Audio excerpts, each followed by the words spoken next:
gbogbo wa pé a káàbọ̀ sórí ìdánilẹ́kọ̀ọ́ bíbélì ní àkókò yìí ní orúkọ Jésù.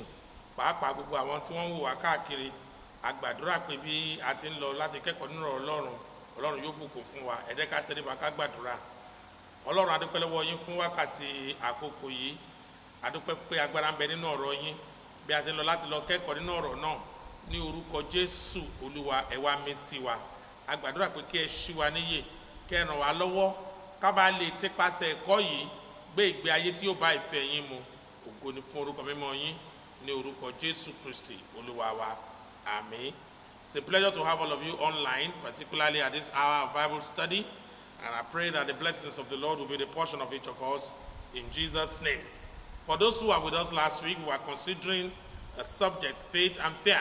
And we're still going to continue on that same subject today by the grace of God. Ìdánilẹ́kọ̀ọ́ yìí ó yìí máa tẹ̀síwájú apá kejì lórí ìdánilẹ́kọ̀ọ́ lórí ìgbàgbọ́ àti ìfòyà. A yẹ apá kan wò ní ọ̀sẹ̀ tó kọjá. Nígbà tá a fẹ́ parí àwo ìtàn àwọn ọmọ Ísírẹ́lì nígbà tí Ọlọ́run mú wọn kúrò ní ilẹ̀ Íjíbítì àti ní aginjù láti mú wọn lọ sí ilẹ̀ Kénáánì tí yóò jẹ́ ilẹ̀ ìní wọn. Ọ̀pọ̀lọpọ̀ ní ìrírí èyí tó yẹ pé àwọn ọmọ Ísírẹ́lì ní. Ó jọ wá lójú pé nígbà tí wọ́n dé ìkóríta àti wọ ilẹ̀ Kénáánì, a sọ fún wa pé a rán àwọn àmì 12 láti lọ wo ilẹ̀ náà. Wọ́n sì ṣe àmì ilẹ̀ yẹn. A wá sọ fún wa pé àwọn 12 wọ́n mú èsì padà wá fún àwọn ọmọ Ísírẹ́lì. Àwọn 10 ni wọ́n sọ wípé kò ṣeé ṣe fún wa láti lọ, a ò lágbára láti lọ nítorí pé àwọn òmìrán làwọn rí. Ṣùgbọ́n àwọn 2 kan wà tó jẹ́ wípé ohun tí wọ́n rí yàtọ̀. Wọ́n rí àwọn ọ̀nà àbáyọ, wọ́n rí ìrànlọ́wọ́ láti ọ̀dọ̀ Ọlọ́run. Wọ́n rí wípé Ọlọ́run tó ràn àwọn lọ́wọ́ dé ìkórìtà táwọn dé, ó tó láti fún wọn ní okun àti agbára láti borí àti láti gba ilẹ̀ ìní yẹn gẹ́gẹ́ tó jẹ́ ilẹ̀ Kénáánì fún wọn. Nítorí náà ńṣe ni Joshua àti Caleb ńṣe ni wọ́n pa ohùn pọ̀ tí wọ́n sọ fún àwọn ọmọ Ísírẹ́lì tó kù pé ẹ jẹ́ ká lọ ká gòkè lọ lẹ́ẹ̀kan náà ká lọ gba ilẹ̀ yẹn. Bó tẹ̀ jẹ́ wípé àwọn 10 ni wọ́n sọ pé kò ṣeé ṣe, àwọn 2 wọ́n dúró pẹ̀lú Ọlọ́run. Wọ́n gba Ọlọ́run gbọ́ pé pẹ̀lú Olúwa ohun gbogbo ní ṣíṣe. Ọlọ́run sì ràn wọ́n lọ́wọ́. Wọ́n dé ilẹ̀ ìlérí. Àwọn 10 tí wọ́n sọ wípé wọn ò lè lọ, tí wọ́n sì convince àwọn tó kù tí wọ́n jẹ́ káwọn náà pinnu pé wọn ò lè lọ, gbogbo wọn tí wọ́n gbà wípé wọn ò lè lọ, gbogbo wọn ló ṣègbè nínú aginjù. Ohun tí àwa mú jáde nínú ìdánilẹ́kọ̀ọ́ yìí ni wípé ọ̀rọ̀ wa ṣe pàtàkì. Irú ọ̀rọ̀ tá à ń sọ sí ara wa, irú ọ̀rọ̀ tá à ń sọ sí àwọn ọmọ wa, irú ọ̀rọ̀ tá à ń sọ sí ọjọ́ iwájú wa. Nítorí wípé nípa ọ̀rọ̀ wa òun náà ni a máa ń ní ìdálẹ́bi, nípa ọ̀rọ̀ wa la sì máa ń ní ìdáláre. Nítorí náà lónìí bí a ti ń tẹ̀síwájú nínú ìdánilẹ́kọ̀ọ́ yìí, mo fẹ́ rọ ẹnìkọ̀ọ̀kan wa wípé kí a fi ọkàn máa bá àwọn ibi tí a ó kà lọ, nítorí wípé Ọlọ́run ní àwọn àṣírí ńlá kan èyí tí ó fẹ́ fi hàn wá. Mo fẹ́ sọ ní àkọ́kọ́ wí àṣálẹ́ yìí wípé agbára ń bẹ nínú ọ̀rọ̀ wa. There is power in your words. You can define your world by your words. You can be defeated as a result of your words, and you can become victorious as a result of your words. Ọ̀rọ̀ wa ní agbára láti fún wa ní ìṣẹ́gun àti láti mú ìjákulẹ̀ wá. Èyí tá a bá fẹ́ nínú ẹ̀, òun náà la máa yàn. Bíbélì nínú Mátíù orí 12 ẹsẹ̀ 23, ó sọ wípé láti inú ọ̀pọ̀lọpọ̀ ohun tó bá ń bẹ nínú, òun náà ni ẹnu máa ń sọ jáde. Kí lohun tó yẹ pé à ń kó wọnú wa? What do you feed your mind with? Ọ̀pọ̀lọpọ̀ wa nítorí pé a wà ní àkókò global pandemics tí ọ̀pọ̀lọpọ̀ wà ní under lockdown tá ò jáde. Ẹ rí wípé àwọn ìròyìn èyí tó jẹ́ wípé ó mú ìrẹ̀wẹ̀sì ọkàn wá, tó mú àárẹ̀ bá ọkàn, tó mú kí ìbẹ̀rù wọnú ọkàn, òun lọ̀pọ̀lọpọ̀ míì ni wọ́n jókòó tì. Àwọn ìròyìn tí à ń gbọ́ lórí móhùnmáwòrán àbí lórí àwọn ìwé ìròyìn tó ń jáde lójoojúmọ́ àti lórí rédíò, wọ́n dá láti fún wa ní òye ohun tó ń lọ káàkiri. Ṣùgbọ́n a ò gbọ́dọ̀ jẹ́ kó jẹ́ wípé àwọn nìkan ní orísun nǹkan tá a máa gbọ́. Ìdí ni wípé lọ́pọ̀lọpọ̀ ìgbà tá a bá gbé gbogbo ìròyìn yẹn kalẹ̀, tá a bá ní ká gbé wọn sí orí òṣùwọ̀n, a máa rí wípé òdiwọ̀n tó ga jù nínú wọn, about 75 to 85% of what we hear today in the news are negative information. They are negative things that dampen your spirit, things that bring fear into your life. Nítorí náà tíyàn bá jẹ́ pé àwọn nǹkan wọ̀nyí nìkan nìyàn ń gbọ́ tó jẹ́ nǹkan wọ̀nyí nìkan nìyàn fi ń feed ọkàn ẹ̀ ní gbogbo ìgbà. Ìṣòro àti ìpèníjà tó máa wà ní wípé ìbẹ̀rù máa wà nínú ọkàn èèyàn yẹn ò ní ní ìgboyà tó tó láti dojúkọ ọjọ́ iwájú, èèyàn yẹn ò ní ní okun àti ọkàn akín láti dojúkọ àwọn ìpèníjà ayé, nítorí wípé gbogbo ìròyìn tó ń gbọ́ àwọn ìròyìn ìjákulẹ̀ ni, ìròyìn àwọn tó ti kú, ìròyìn àwọn tí wọ́n ń mèkè, ìròyìn àwọn èèyàn tó yẹ pé wọ́n bá wàhálà àti ìdààmú pàdé. Ìdí nìyí tó yẹ pé àkókò tí gbogbo wa tá a wà ní under global pandemic yìí, àsìkò tó yẹ ká túbọ̀ súnmọ́ Ọlọ́run ni, àkókò tó yẹ ká kọ́ ọ̀rọ̀ Ọlọ́run ju tàtẹ̀yìnwá lọ ni, àkókò tó yẹ ká gba ọ̀rọ̀ Ọlọ́run láàyè, ká jẹ́ kí irúgbìn ọ̀rọ̀ Ọlọ́run kó ráyè dúró nínú ọkàn wa dáadáa sí ni. Nítorí wípé Bíbélì sọ fún wa nínú ìwé Rome orí ìkẹwàá, I like to read the book of Romans chapter 10. Ó fi àṣírí ńlá kan hàn wá níbẹ̀, ẹsẹ̀ ìkẹtàdínlógún. Ó sọ wípé so then faith comes by hearing and hearing by the word of God. Ó ní nítorí náà ìgbàgbọ́ máa ń wá nípa gbígbọ́ àti gbígbọ́ nípa ọ̀rọ̀ Ọlọ́run. Mo fẹ́ béèrè lọ́wọ́ ẹnìkọ̀ọ̀kan wa pé kí lohun tí àwa ń gbọ́, irú ohun tí ẹnìkọ̀ọ̀kan wa ń gbọ́ ṣe pàtàkì nípa ọjọ́ iwájú wa. Tó bá jẹ́ wípé ọ̀rọ̀ ìjákulẹ̀ là ń gbọ́ gbogbo ìgbà, ọ̀rọ̀ tó yẹ kó mú ẹ̀rù wá là ń gbọ́ gbogbo ìgbà, a máa rí wípé irú ọ̀rọ̀ yẹn ló máa pọ̀ nínú wa. Nínú tó bá dẹ̀ pọ̀ nínú wa yẹn, òun la máa sọ jáde. Ohun téèyàn bá dẹ̀ ń sọ jáde ló máa ń ṣẹlẹ̀ sí. Your confession brings possession. What you talk about regularly eventually becomes a reality in your life. So you need to watch out. A nílò láti kíyèsára kí lohun tí àwa ń gbọ́.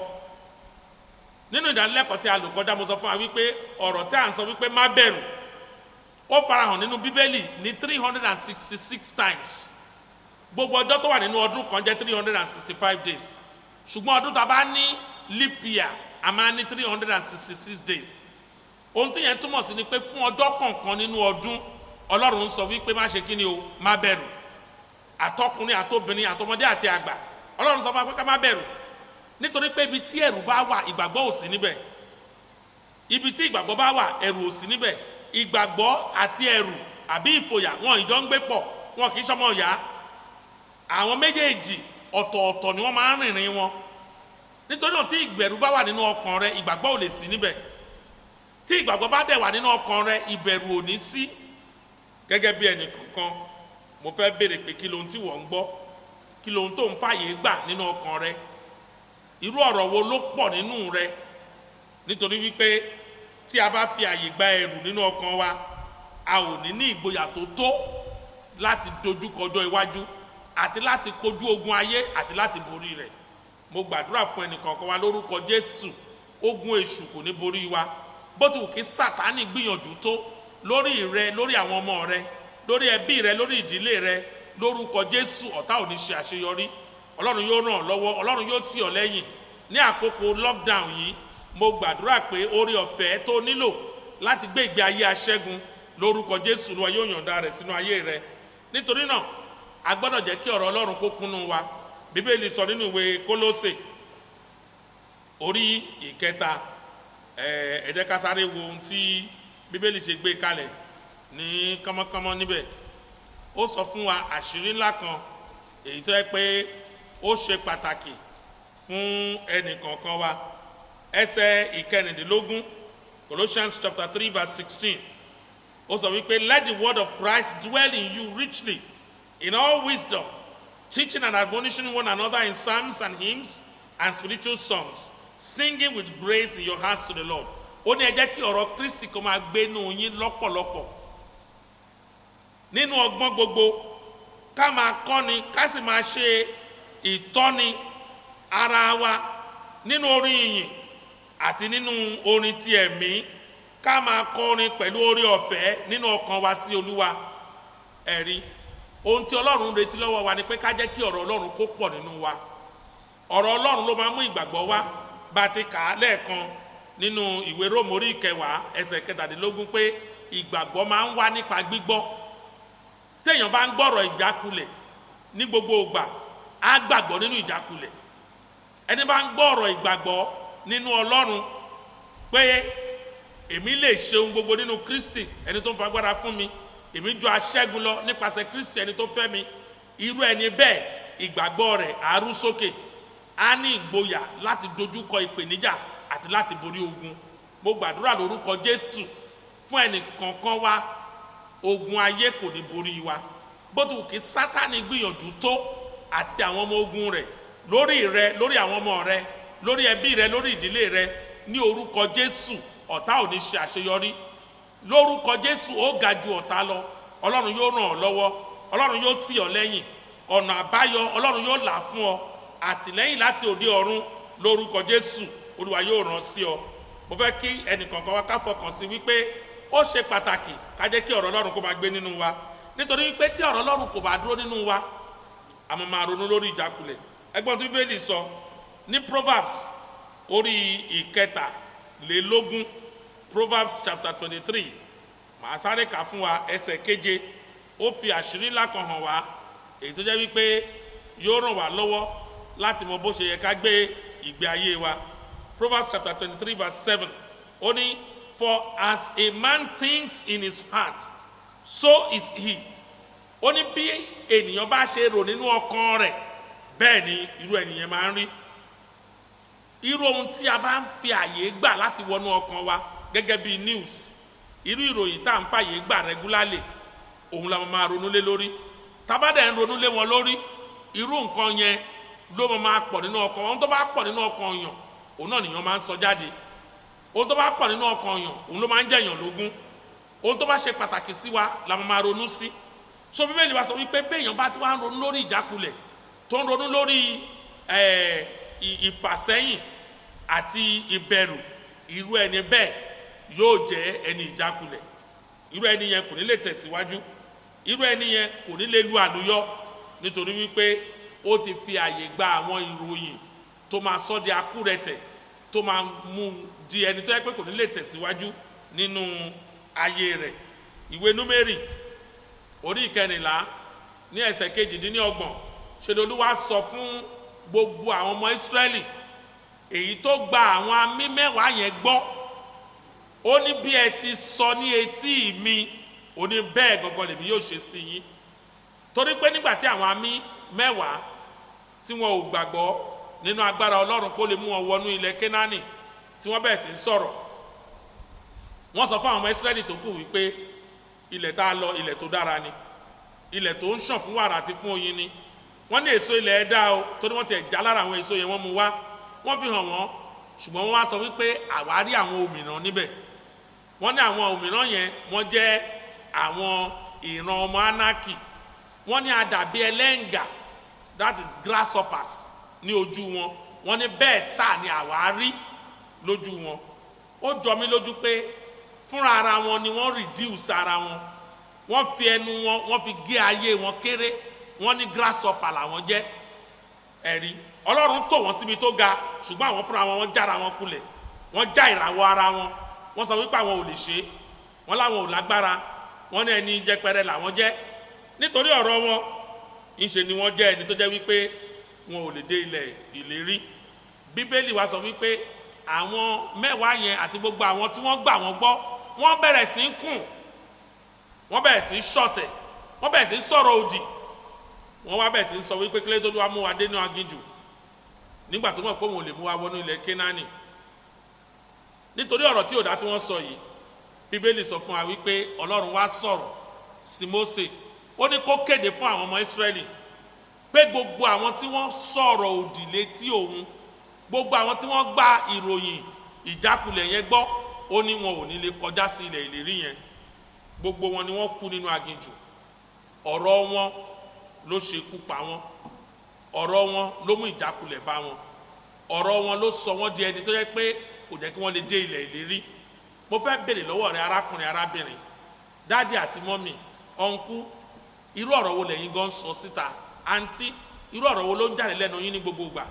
Irú ọ̀rọ̀ wo lẹ́ ń sọ sí àwọn ọmọ yín? Irú ọ̀rọ̀ wo lẹ́ ń sọ sí àwọn ẹbí yín?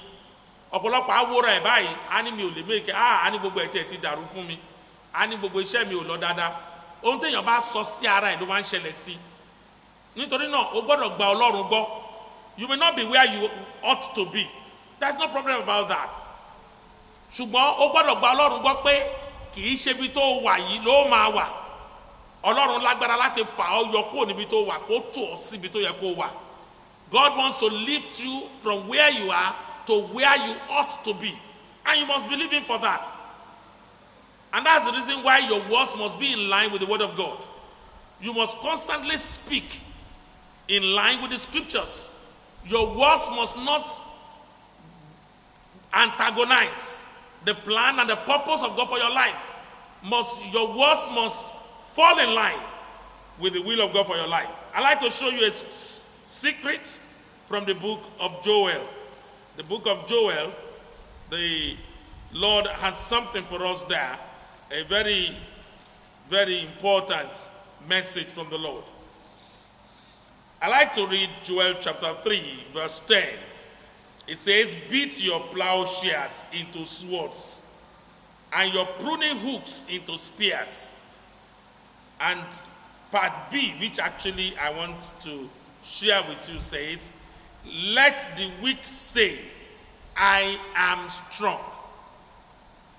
Apá kejì, ìwé Joel orí kẹta, apá kejì ẹsẹ̀ kẹwàá, ó ní jẹ́ kí aláìlágbára, aláìlera kó wí pé mo jẹ́ alágbára. Let the weak say, I am strong. Now, ohun tí Bíbélì fi ń kọ́ wa ní bíbáyìí is a divine principle, a spiritual principle. Ọlọ́run mọ̀ wípé ajá aláìlágbára, ṣùgbọ́n Ọlọ́run ò fẹ́ ká túbọ̀ máa tẹnumọ́ àìlágbára wa nítorí pé Ọlọ́run ni agbára ẹ̀mí wa. Christ is your sufficiency. Christ is your divine enabler. Ẹni tó ń fún ọ ní okun àti agbára òun ni Jésù Kristi. Ó lè ṣe ohun gbogbo nínú ohun gbogbo. Ọba tó mú rírí jáde nínú àìrí ni, ọba tó ń lànà níbi tí ọ̀nà kò sí ni, ọba tó jẹ́ wípé ó lè sọ ọ̀pọ̀, ó lè mú ọ̀pọ̀ jáde nínú ọ̀wọ́n, òun náà ni. Kò sí tọ́lọ́run yẹn ò lè ṣe. Ẹnikẹ́ni tó bá gbà gbọ́, Bíbélì sọ wípé ojú kì yóò tì í. Ó wá tẹnumọ́, ó sọ fún wa ní bíbáyìí pé jẹ́ kí ẹni tó jẹ́ aláìlera kó sọ wípé mo jẹ́ alágbára. Tí aláìlera bá bẹ̀rẹ̀ sí ń tẹnumọ́ wípé mo jẹ́ aláìlera, ìṣe ló máa jẹ́ aláìlera sí. When the weak continue to confess his weakness, he will grow weaker and weaker and he will expire. But God says, it's a spiritual principle. Let the weak say, I am strong. The weak is not denying that he's not weak, but rather is trying to speak in line with God. Is speaking in line with his maker. Is speaking and prophesying, declaring where he wants to be. Ó ń sọ̀rọ̀ ibi tó ń wù òun láti wà. Ó ń sọ wípé ibi tí mo wà yìí kọ́ ló wù mí láti wà. Ipò tí mo gbàgbọ́ pé ó yẹ kí n wà nìyí, ó dẹ̀ ń fẹnu ẹ̀ sọ. Torí ohun téèyàn bá sọ ló máa ń ṣẹlẹ̀ sí. Your confession brings possession. Therefore, when you are weak, don't continue to confess your weakness. It is not a sign of humility to continue to confess your weakness. Rather, it is spiritual ignorance. Bíbélì sọ wípé nígbà tá a bá jẹ́ aláìlera, ká tẹnumọ́, ká sọ wípé a jẹ́ alágbára. Ọlọ́run ni agbára ẹ̀mí rẹ. Ọlọ́run ni agbára ẹ̀mí ẹnì kọ̀ọ̀kan wa. Tá a bá wá gba Ọlọ́run gbọ́, tá a bẹ̀rẹ̀ sí ń sọ̀rọ̀ ní ìlànà àti ìbámu pẹ̀lú ọ̀rọ̀ Ọlọ́run, ìyanu tó máa ṣẹlẹ̀ ní wípé okun tuntun, ìmísí tuntun á wọnú wa látọ̀dọ̀ Ọlọ́run. Ọlọ́run á mí sí wa, ẹ̀mí rẹ̀ á wọnú wa. Ohun táwọn lè ṣe tẹ́lẹ̀ àbẹ́ẹ̀ sì ṣe wọ́n. Tí àgọ́ ara wa bá ń ṣàìsàn, Bíbélì ò retí wípé kábẹ̀sí máa sọ káàkiri pé aláìsàn ni mí. A gbọ́dọ̀ máa sẹnumọ́ wípé nípa ìná Kristi àti mú mi láradá. By the stripes of Jesus, I have been healed. I am healed. Nípa ìná Kristi àti mú mi láradá. Nígbà tá a bá sọ, ọ̀rọ̀ Ọlọ́run á tò wá sí ibi tí ìmúláradá wà. Á mú ìmísí ìmúláradá, á mú wọnú ayé wa. Mo gbàdúrà lórúkọ Jésù wípé gbogbo àkọsílẹ̀ búburú lórí rẹ, lórí ẹbí rẹ, lórí àwọn ọmọ rẹ, lórí ìdílé rẹ lónìí ní orúkọ Jésù. Àfàgilé wọn, àpá wọn rẹ, asọ wọn di asán. Mo kéde lórí ayé ẹnìkọ̀ọ̀kan tó gbàgbọ́ tó ń gbọ́ mi ní wákàtí yìí ní orúkọ Jésù. Àlá búburú kò ní ṣẹ mọ́ ọ lára, ìran búburú kò ní ṣẹ mọ́ ọ lára. Bó ti wù kí Sátánì kó gbìyànjú tó lórí ọ̀rọ̀ rẹ, ọ̀tá ò ní ṣe àṣeyọrí. Ó ga ju ọ̀tá lọ, Ọlọ́run yóò lànà fún ọ ní orúkọ Jésù. Ohun gbogbo tó dàbẹ́ ni pé ó ṣòro nínú ayé rẹ lórúkọ Jésù, Ọlọ́run yóò sọ di ẹ̀rọ̀, yóò mú kí ìyanu ńlá kó ṣẹlẹ̀ nínú ayé rẹ. Ó rí ìrànlọ́wọ́ gbà, ojú rere àti àánú Ọlọ́run yóò wà lára rẹ. Ọlọ́run yóò bú jáde pẹ̀lú agbára nínú ayé rẹ ní orúkọ Jésù. Mo fẹ́ rán ọ létí o pé Olúwa ni olùrànlọ́wọ́ rẹ o. Ẹ jẹ́ ká lọ sínú ìwé Hébérù orí 13. Ọlọ́run sọ níbẹ̀ wípé òun ni olùrànlọ́wọ́ wa. Nígbà tó ń sọ̀rọ̀ ní ìwé Hébérù orí 13 ẹsẹ̀ 6, ó ní, so we may boldly say, the Lord is my helper, I will not fear what man can do to me. Ó ní nítorí náà wá lè sọ pẹ̀lú ìgboyà wípé Olúwa ni olùrànlọ́wọ́ mi, nítorí náà èmi kì yóò bẹ̀rù kí ni ènìyàn lè ṣe sí mi. Olúwa ni olùrànlọ́wọ́ rẹ, nítorí náà o nílò láti bẹ̀rù, o nílò láti fòyà. Má jẹ́ kí ọkàn rẹ kó gbé sókè.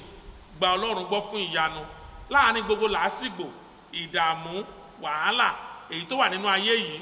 Ọlọ́run lè lànà àbáyọ fún ọ, Ọlọ́run lè ràn ọ́ lọ́wọ́, Ọlọ́run lè tì ọ́ lẹ́yìn, Ọlọ́run lè gbórí rẹ sókè, Ọlọ́run lè sọ ọ́ di nílá. Ohun kan tí mo fẹ́ sọ fún wa ni wípé kò ṣòro fún Ọlọ́run láti dá èèyàn kan yọ láàrin ọ̀pọ̀lọpọ̀ ènìyàn kó sì sọ́dọ̀ lóríire, nítorí wípé ọba tó mú rí jáde nínú àìrí ni. Ǹjẹ́ a rántí ìtàn obìnrin onísun ẹ̀jẹ̀ láàrin ọ̀pọ̀lọpọ̀ ènìyàn èyí tó súnmọ́ Jésù lọ́jọ́ náà? Obìnrin yẹn fi ọwọ́ ìgbàgbọ́ ó fi kan ìṣẹ́tí aṣọ Jésù, ó rí ìyanu tí ẹ gbà. The Lord singled her out of the crowd and blessed her. Mo gbàdúrà fún ọ láàrin àkókò gbogbo làásìgbò àti ìdààmú tó wà nínú ayé yìí lọ́wọ́lọ́wọ́ yìí, lórúkọ Jésù ó lu àlùyọ. Lórúkọ Jésù ọ̀nà yóò là fún ọ, Ọlọ́run yóò ràn ọ́ lọ́wọ́. Ìyanu ńlá yóò ṣẹlẹ̀ nínú ayé rẹ. Ó rí ọwọ́ Ọlọ́run fún rere. Gbogbo ohun tó dàbẹ́ ni pé ó ṣòro, lórúkọ Jésù Olúwa yóò sọ di ẹ̀rọ̀. Mo gbàdúrà fún ọ wípé aláàánú kò ní jìnnà sí ọ, olùrànlọ́wọ́ kò ní jìnnà sí ọ. Nítorí náà jẹ́ kí ọ̀rọ̀ rẹ kó máa wà ní ìbámu pẹ̀lú ọ̀rọ̀ Ọlọ́run. Má fi ọ̀rọ̀ rẹ, má fi sọ ara rẹ di ẹni ìjákulẹ̀. Don't allow yourself to be defeated by your words. Don't speak words of defeat into the life of your children or into the life of your family members. Always learn to speak positively. Speak in line with the Word of God. Declare what the Word of God has said about you into your life, into the life of your children and family members. Ìdí nìtọ́ ẹ pé àǹfààní àti máa kẹ́kọ̀ọ́ nínú ọ̀rọ̀ Ọlọ́run àbí láti máa ka ọ̀rọ̀ Ọlọ́run fi ṣe pàtàkì. Nígbàgbà tá a bá ka Bíbélì, tó bá bá ìlérí Ọlọ́run kan pàdé níbẹ̀, wàá mú gẹ́gẹ́ bí ìgbà pé ìwọ gangan l'Ọlọ́run ń bá sọ̀rọ̀. Wàá wá sọ ọ̀rọ̀ yẹn sí ara rẹ. Activate the promises of God in your life by declaring it over yourself and over your family members. Sọ fún ara rẹ wípé Olúwa ni olùrànlọ́wọ́ mi, nítorí náà ojú kì yóò tì mí. Sọ fún ara rẹ wípé èmi lè ṣe ohun gbogbo nípasẹ̀ Kristi ẹni tó ń fi agbára fún mi. Sọ fún ara rẹ wípé Ọlọ́run yóò pa àlọ àti àbọ̀ mi mọ́ láti ìgbà yìí lọ àti títí láéláé. Àwọn ọ̀rọ̀ Ọlọ́run àti ìlérí rẹ̀ fún ọ nìyí. Lórúkọ Jésù, ní ìrìn àjò tó kù nínú oṣù yìí àti nínú ọdún yìí, Ọlọ́run yóò tì ọ́ lẹ́yìn. Ojú Olúwa yóò máa bá ọ lọ. Àánú rẹ̀ yóò wà lórí ayé rẹ. Mo sì gbàdúrà fún ọ lórúkọ Jésù, ó ní dẹni ìjákulẹ̀. Lórí rẹ ọ̀tá ò ní ṣe àṣeyọrí. Ó ga ju ọ̀tá lọ.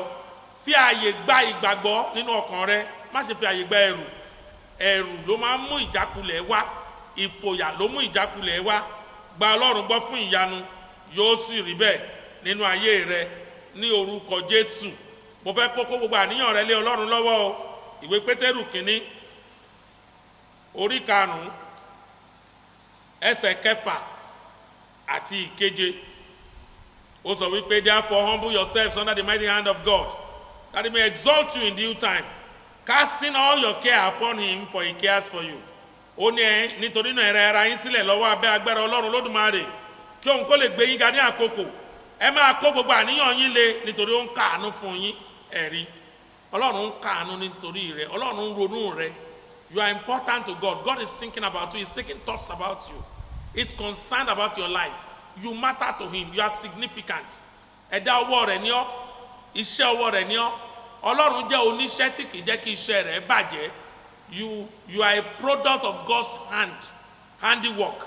He will not allow any evil to befall you.